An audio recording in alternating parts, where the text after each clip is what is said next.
하나를 고르라면 중국을 사기보다는 이 핵심적인 열이 불타오르는 미국을 투자해야 된다고 보는 거죠. 만약에 중국을 지금 투자한다면 중국의 부양에 대해서 투자하는 건데 저는 부양하지 못할 거라고 봅니다. 왜냐하면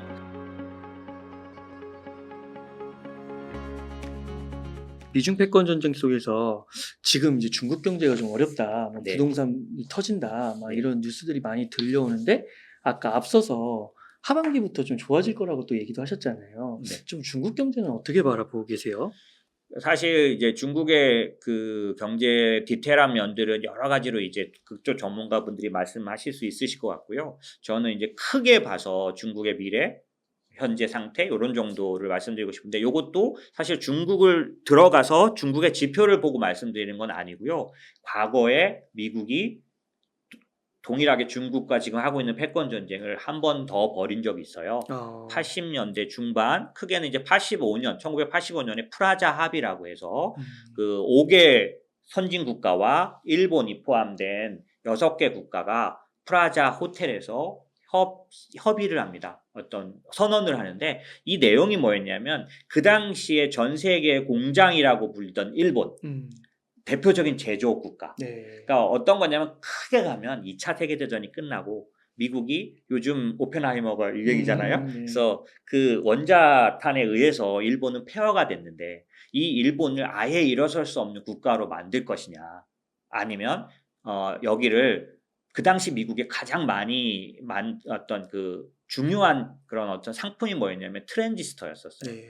그 반도체가 막 태동되던 그런 네. 때여가지고 그 트랜지스터를 소비해주는 국가 혹은 이 트랜지스터를 세일즈하는 그런 국가로 만드는 게 더 유리하다라고 생각을 해서 일본에게 반도체 기술에 관련돼서 어느 정도 육성할 수 있는 기회를 줍니다. 네. 그거에 의해서 일본은 정말 아주 똑똑하고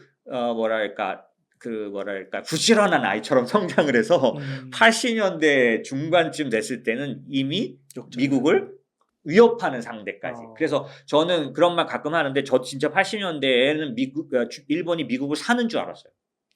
왜냐하면은 그 쌍둥이 빌딩 그러니까 무역센터 뭐 이런 걸 막 일본이 막 사들이던 때입니다. 소니의 워크맨이 전 세계를 돌아다니던 그런 시대인데 그때 이제 사실 일본이 지금 중국처럼 사실 사자의 코털을 건드는 일을 하게 돼요. 그게 이제 뭐냐면 소니의 대표였던 소니 사장이 책을 하나 냈는데 그 책의 제목이 뭐냐면 우리가 앞서갈 수밖에 없는 이유.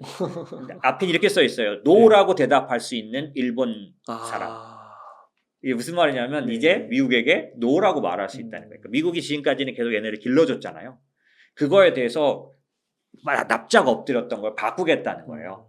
근데 그런 어떤 시기적인 배경이 뭐였냐면 미국은 반도체를 정말 이제 개발해가지고 제대로 이제 어느 정도 꽃을 피우려고 하는 상황이었는데 이 미국에는 어떤 게 있냐면 이 반도체를 육성하기 위해서는 독점 기업 같은 것들을 좀 허용해주고 그래야 한 군데가 크는데 보조금 제도죠. 그런 게 있는데 미국은 철저하게 독점을 못하게 하는 국가잖아요. 그러다 보니까 반도체 기업들끼리 그 한다는 기업들 뭐 그 당시에 유명한 그런 뭐 인텔도 그 당시에 생겼지만 여러 기업들이 서로 경쟁했다면 일본은 지금 중국처럼 보조금으로 엄청나게 반도체 기업을 살립니다. NEC, 소니 뭐 여러 이 기업들을 어떻게 지원해 주냐면 은행 대출로 아예 니네가 적자가 나도 그 당시 금리로는 일본이 한 6, 7%였거든요. 6, 7% 최대 한 7%, 8%의 금리로 무조건 막 대출을 해줘서 이 반도체 기업들이 엄청나게 빨리 성장을 하면서 미국 기업을 이제 압박하는 수준에 이르게 된 거죠. 그러자 이제 미국이 지금의 중국과 패권 전쟁이 시작된 것처럼 진행을 합니다. 그 패권 전쟁의 양상이 뭐였냐면 하루아침에 일본에서 수입하던 모든 그 반도체들을 수입을 안 해버리는 거예요. 수입을 어디서 하냐면 이제 그러니까 그거의 그 어떤 혜택을 본 게 한국이죠. 상대 국가로 한국의 반도체를 길렀고요. 일본 걸 안 받고. 그렇죠. 네. 결국에 그 똑같네요, 일본에 남아있던 그 엄청난 반도체 회사들이 쓰나미가 터지는 그 해에 마지막으로 문 닫고 엘피다 뭐 이런 데들이 다 삼성전자에게 승자 독식의 그 혜택을 돌려주게 됩니다. 어쨌든 근데 그 전조는 그때 시작된 거죠. 네. 결국에는 미국이 그렇게 해서 일본에 있던 모든 제조 시설들을 안 쓰고 하루아침에 안 쓰고 다른 데서 이게 요즘 뭐냐 그러면 니어쇼링이라는 겁니다. 네. 그거를 그때도 똑같이 실행했던 거죠. 그랬더니 일본이 어떻게 되냐면 그 많은 생산 시설에서 공장이 가동이 안 되는 거예요. 수출이 돼야 돌릴 거 아닙니까? 그러니까 어떻게 되냐면 실업률이 폭증하고 그 제조 가동률이 떨어지면서 임금이 하락하고 임금이 하락하니까 소비를 할까요? 못하죠. 네. 광범위한 국민들이 전부 소비를 잘 못하는 거예요. 이게 잃어버린 30년 아니겠습니까? 네. 근데 일본이 요거를 살리려고 단기적으로 몇 년간 이거를 다시 살리기 위해서 엄청난 레버리지를 일으킵니다. 그게 뭐냐면 금리를 내리고 부동산을 부양하고 이런 일들. 지금 중국이 여기에 딱 와 있죠. 그렇게 했더니 어떻게 되냐면 도쿄의 부동산 값이 지금으로 말하면 100배 이렇게 불릴 정도로 네. 예, 그렇게 폭등을 하면서 그게 무너져 내리는 그 문제가 잃어버린 30년이거든요. 네. 그거를 지금 미국이 중국에게 그대로 하고 있기 때문에 네. 결국 저는 일본의 사례를 보면 중국의 지금 모습이 많은 부분 겹쳐 보이죠. 왜냐하면 사실상 중국은 미국의 대부분의 것을 생산해주고 있었잖아요.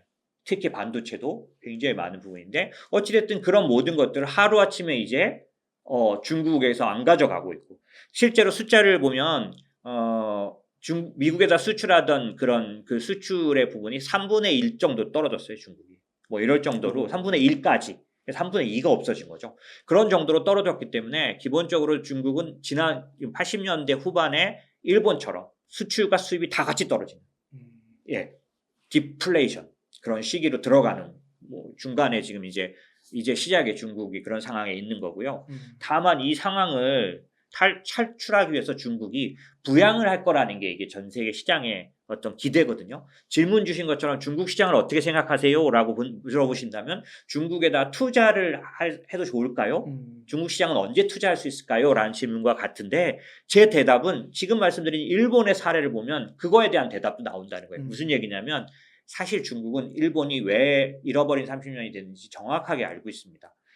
일본이 잃어버린 30년이 된 것은 제가 말씀드린 미국과의 패권 전쟁에서 시작됐긴 했지만 그거를 탈피하고자 스스로 그 부분을 스스로의 부양으로 이를 것을 극복하려고 했다가 아예 그 레버리지가 주저앉으면서 잃어버린 30년 다시는 일어날 수 없는 상태가 돼버린 거거든요. 네. 그런 부분, 부양이나 이런 것들에 대해서 중국은 다 알고 있기 때문에 만약에 중국을 지금 투자한다면 중국의 부양에 대해서 투자하는 건데 저는 부양하지 못할 거라고 봅니다. 왜냐하면 그들은 일본의 사례를 알고 있기 때문에 지금 중국의 내관은 뭡니까? 부동산이잖아요. 그 부동산을 중국이 만약에 부양만 한다면 곧바로 일어날 수 있겠죠. 그런데 하지 못할 거라는 겁니다. 왜? 하면 일본처럼 될 거거든요. 그들은 그걸 알고 있기 때문에 보시면 최근에 부양책들이 전부 뜨뜻미지근하잖아요. LPR도 조금 내리고 그 다음에 어저께인가 발표된 그 증권거래 인지세 관련된 거 이건 뭐 예상이 다 다르지만 저는 지금까지 주식시장에서 봐왔는데 그런 거 내려봤자 며칠짜리밖에 안 됩니다. 근본적으로 주식시장을 올려놓지 못해요. 왜 근데 이렇게 중국은 뜨뜻미진하게 가고 있느냐? 상태가 이렇게 안 좋은데도 일본 꼴을 본 거죠. 그렇죠. 네. 그렇게 지금 당장 부양을 통해서 살아나봤자 영원히 맛이 갈 수 있어요. 그렇기 때문에 중국은 아마 정면으로 부양하는 일은 하지 않을 거라고 저는 보고 있습니다. 다만 빚은 있죠. 뭐가 있나요? 요번에 상무장관이 가 있잖아요. 이 상무장관이 가 있는 건 또 디리스킹이라는 거를 중국에게 관철시키고자 하는 거예요.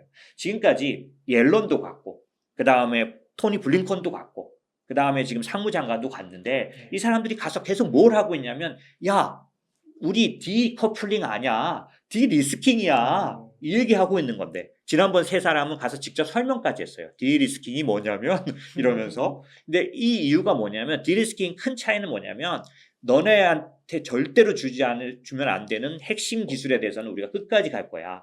하지만 나머지는 다 풀어줄 수 있어. 결론은 그거거든요. 선별해서 하겠다는 게 디리스킹이거든요. 그 반도체 뭐 AI 그리고 바이오도 있고요. 그런 것들은 안 되는 거고. 그렇군요. 그렇기 때문에 저는 이제 중국에 서서히 풀어지는 건 시작됐다고 보고요. 다만 본격적인 부양을 하지 않기 때문에 저한테 만약에 다 투자하실 거면 중국, 한국, 미국 다 투자하실 거면 하셔도 중국은 이제부터 오히려 투자하셔도 되는 건데 제가 보기엔 디리스킹에 의해서 낮을 것 같긴 해요. 하지만 하나를 고르라면 저는 그 온기가 조금씩 나타나는 중국을 사기보다는 이 핵심적인 열이 불타오르는 미국을 투자해야 된다고 보는 거죠. 네. 그러면 하반기에 좀 좋아질 거라고는 한 거는 어떤 의미이세요? 중국 경제가? 중국 경제 좋아질 건 지금 말씀드린 것처럼 디리스킹에 의해서 그 정도. 이제 그러니까 지금처럼 이렇게 꽉꽉 막혀 있지는 않을 거고요. 예, 거기다 또 하나는 뭐냐면 일본과 중국이 근본적으로 다른 점은 14억이라는 내수 인구가 있다는 겁니다. 네. 이건 만약에 일본이 그 당시에 지금처럼 반응하지 않고 지혜롭게 했어도 내수 기반이 없었기 때문에 정말 어려웠어요. 안 되게 돼 있죠. 그런데 중국은 내수 기반이 있기 때문에 한 몇 년간의 진통을 겪을 수는 있는데 이 내수 기반을 제대로 살려낼 경우에는 일본처럼 가라앉지 않을 수 있는 패권 전쟁에서 패했지만 또 다른 결과를 가져올 수 있는 중요한 그런 어떤 그 자산을 갖고 있다고 보고요. 이런 부분은 굉장히 좋은 결과를 가져올 거다. 그러니까 일본처럼은 안 될 거다. 하지만 반대로 또 하나 경계하고 걱정스러운 게 하나 있다면 시진핑이죠. 그의 독재적인 그 상황은 그러니까 그들이 말했던 그런 저기가 있어요. 그러니까 선배들이 가져왔던 그런 이미 말해줬던 그런 지혜로운 말들이 있는데 그런 것들을 시진핑이 무시하고 너무 일찍 발톱을 드러냈는데 도강양해 같은 것들이죠. 이를테면 그래서 좀 숨기고 충분히 힘을 기를 때까지는 숨겨라라고 했던 그런 부분들을 시진핑이 지킬 수 없었던 건 자기 때에서 독재로 들어가려면 그 타이밍밖에 없었던 거죠. 그렇기 때문에 했지만 문제는 뭐냐면 옛날에는 중국의 전체적인 지혜가 중국 경영에 사용됐다면 지금은 시진핑의 독재가 그 위에 있지 않습니까? 그러다 보니까 지금 중국 얘기 들려오는 거 보면 대단한 것들이 많아요. 예를 들면 이제 자기한테 반대하는 그런 세력들에 대한 어떤 감시와 경계가 워낙 크다 보니까 이 사람들이 돈을 안 쓰게 되는 거죠. 그 꼬리를 안 잡히고 이런 것들이 트집 안 잡히기 위해서 이러다 보니까 이 시진핑의 독재에 의한 그런 반대 효과도 아까 제가 말씀드린 중국이 일본과 다른 좋은 것을 갖고 있는 반면에 정말 제대로 결과를 내려면 시진핑이 자기 독재를 위한 결정보다는 중국을 위한 결정을 해줘야 할 텐데 그게 쉽지 않을 거다 이렇게 생각이 드는 거죠. 근데 중국 경제가 앞으로 좀 어려워지고 그 다음에 투자의 우선순위에서 좀 밀리고 이러면은 그것이 우리나라 경제에 영향을 미치는 건 없을까요? 상당 부분 그 부분은 영향을 끼칠 거라고 보고요. 제가 이제 이거는 제 의견보다는 사실 다른 분 의견이 더 요약적이어서 로버트 앵글이라는 뉴욕대 교수님 가끔씩 이제 언론에 나옵니다. 이 노벨 경제학상 수상자예요. 이분이 뭐라고 말했냐면 그냥 그대로 제가 읽어드리는 게 맞습니다. 중장기 관점에서 미중 기술 패권 경쟁은 한국에게 전화위복으로 작용할 수 있다. 왜냐하면 미국과 동맹국이 첨단 제품, 중국 제조업 의존도를 낮추는 무슨 얘기냐면 미국이 중국에서 가져가던 첨단 제품, 그 제조하던 것들을 낮추는 과정에서 특히 반도체 그 외에도 몇 가지 첨단 산업의 그 제조 국가로서 한국이 채택될 수 있다는 거죠. 이게 무슨 말이냐면 중국에서 가져가던 것들을 대체할 시장이 필요한데 한국은 그러기에 굉장히 적합한 나라라는 거예요. 왜냐하면 첨단 산업인데도 불구하고 반도체 같은 거 우리가 충분히 준비돼 있죠. 그 다음에 여러 가지 면에서 한국은 그 수준이 높은 생산들을 하는 것들이 주어져 있기 때문에 아마도 그 구조적인 대체제가 될 가능성이 높다. 이걸 잘만 활용한다면 그러니까 무슨 얘기냐면 잘만 활용한다는 건 이런 거예요. 미국이 어떤 산업과 밸류체인에서 중국을 배제할 것인지 아까 제가 디리스킹 그랬잖아요. 어떤 건 배제하고 어떤 건 다시 그대로 하겠다잖아요. 그러면 철저하게 중국을 드러내려고 하는 그 밸류체인이 뭐냐. 그거를 잘 파악해서 그 부분을 어필해서 그 부분에 대한 대체제가 돼야 된다는 거죠. 그러면 일본과 대만과도 겨루면서 충분히 역할을 해내게 될 거고 이게 한국의 입지를 충분히 올려줄 거다. 한국에게는 기회가 될 수 있을 거다. 왜냐하면 지금 이미 어느 정도 중국을 대체할 만한 경쟁력을 가진 몇 개 나라가 없어요. 그러니까 지금 인도도 있고 멕시코도 떠오르고 니어쇼링 같은 것 때문에 다 떠오르지만 베트남도 있지만 걔네들이 지금 첨단 산업을 커버할 정도는 아니거든요. 인도에 애플이 들어갔는데 1년째 교육하는데 잘 안 된대요. 그러니까 물론 하긴 할 겁니다. 하지만 우리는 어때요? 이미 준비돼 있죠. 그런 면에서는 지금 대안이 없다라는 측면에서 보면 잘만 그 대체제로 자리만 잡는다면 중국의 위치를 이만큼 뺏어오는, 그러면서 대만과 일본과 충분히 경쟁하고 대등한 위치를 가져갈 수 있는, 왜냐하면 더 잘하는 것들이 있기 때문에. 예, 그런데 만약에 그런 부분에서 등한이 한다면 이제 중국만 잃어버린 결과 중국에 수출하던 그런 것들 다 잃어버릴 테니까요. 예, 그렇게 올 수도 있다는 거죠. 그러면 그 부분을 잘 해내면 중국에 수출하던 부분을 잃어도 네. 괜찮다고 그 교수는 보는 거네요. 그렇죠. 왜냐하면 사실 이 사람이 보기에는 미국 사람이잖아요. 그 제가 최근에 치부어 이 책을 아주 재밌게 봤어요. 휴가 간데 가져가가지고 온통 빠져가지고 봤는데 거기도 미국 사람의 시각이 들어가 있기 때문에 다른 대안은 없다는 식으로 가요. 그러니까 중국을 배제해버리는 걸 전제로 보거든요. 그죠? 그런데 이제 딱 그렇게만은 아닌 부분도 있잖아요. 근데 그런 시각에서 보면은 이 사람이 볼 때는 한국은 그에 상응하는 어떤 혜택을 입는 국가가 될 소지를 충분히 갖고 있다. 뭐 이런 면들을 그렇군요. 가장 크게 이제 부각시킨 거죠. 예. 거의 미중 패권 전쟁의 네. 저울추라고 할까요? 그런 거는 미국으로 이미 좀 넘어갔다 이렇게 보시는 건가요? 왜 그러냐면 사실은 저는 금융시장에 오래 있었어요. 지금 그 컨트리 가든이든 벽계원 뭐 이런 데들의 문제들, 헝다 뭐 이런 문제를 얘기할 때 제가 어디든 질문하면 그런 얘기를 많이 하는데 어떤 얘기를 하냐면 글로벌 위기로는 절대 가지 않아요. 제가 계속 힘줘서 말합니다. 이런 위기가. 왜 그러냐? 중국은 채권 시장이 전체가 공개돼 있는, 그러니까 미국과 교류하니까 거래하는 비율이 10%밖에 안 돼요. 그러니까 중국의 채권 시장이 크긴 큰데 그 크다는 의미는 사이즈, 작은 국가들이 많으니까 사이즈 얘기를 하는 거고 실제로 개방돼 있는 건 10%밖에도 안 돼 있어요. 그럼 10% 개방돼 있다는 얘기는 예를 들어서 컨트리 가든이든 헝다든 컨트리 가든과 좀 가까워 있으면 걔 빚이 90%가 위안화 부채예요. 10%가 달러 빚이에요. 이 글로벌 위기는 어떤 의미가 있냐면 제가 리먼 사태 때 뼈저리게 느낀 거예요. 리먼이 망했는데요. 리먼에게 돈을 받기로 했던 삼성증권이 손실을 입어요. 받을 돈을 그냥 하루아침에 못 받게 되는 거예요. 금융기관끼리는 어떻게 되냐면 서로 상계하는 거래를 합니다. 너가 나한테 받을 거 5천, 내가 너한테 줄 거 1억. 그러면 상계해서 5천 주면 되네.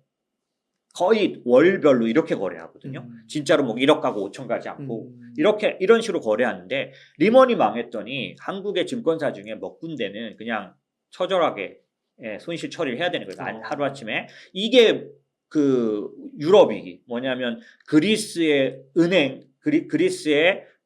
국채가 부도가 났는데 유럽의 대표적인 UBS 같은 은행들이 망하는 거예요. 왜냐하면 그 자산을 들고 있으니까. 그게 뭐냐면 서로 개방돼 있어서 그렇거든요. 중국의 부채는 미국이 갖고 있지 않아요. 그렇기 때문에 얘가 망해도 그냥 지만 망하는 거예요. 네. 물론 얘가 전 세계에서 G2니까 얘가 망하면 영향을 줍니다. 어떤 때였냐면 2016년도 중국 위기설이 나왔는데 한국도 20% 이상 빠졌고요. 미국도 20% 빠졌어요. 왜냐하면 지금처럼 중국 위기설이 나오면 글로벌 경제에 영향을 반드시 주니까요. 다만 이럴 때 나쁘게 영향을 주느냐 좋게 그러니까 심각해지느냐 아니냐의 결정은 미국이 결정해요. 같은 시기에 미국이 나쁘면 글로벌 위기가 됩니다. 그런데 지금 미국이 괜찮잖아요. 그러니까 중국이 위기가 사도 글로벌 시장에 영향을 안 주는 겁니다. 네. 왜 그러냐? 지금 말씀드린 것처럼 개방돼 있는 금융시장이 중국은 거의 갖고 있지 않아요. 위안화도 전체적으로 전 세계에서 그 지불 통화 말고 거래되는 통화 말고 준비 통화로 만약에 따져보면 2%밖에 안 됩니다. 그러니까 절대로 패권 통화가 될 수 있는 상황이 아니에요. 네. 그러니까 지금 현재는 그렇다는 거예요. 지금 저보고 미국하고 중국이 일방적으로 미국이 이겼다고 보시나요? 금융에서는 아직 상대할 거리도 되지가 않습니다. 기본적으로 준비가 전혀 안 돼 있는 상태. 물론 계속 위안화의 국제화, 시진핑이 계속 아시다시피 지금 몰디브, 그다음에 스리랑카, 얼마 전에 어딘가에 필리핀 다 먹었죠. 막 전체는 아니지만 어떤 방법이냐 1대1로 그거 아닙니까? 돈 빌려주고 못 갚으면 땅 내놔, 항구 내놔. 이런 식이잖아요. 엄청난 타격을 주고는 있지만 그렇다고 해서 지금 미국과 비견할 상태는 아니고 지금 당장 미국이 공급망만 약간 변경했는데도 중국엔 뭐가 옵니까? 디플레이션이 와버리잖아요. 소비가 안 나타나 버리지 않습니까? 이렇게 어려운 상태가 되는 건 자체 문제. 우리는 이걸 부동산, 헝다나 컨트리 가든 문제라고 생각하지만 아니요. 제가 보기에는 미국의 패권 전쟁의 결과입니다.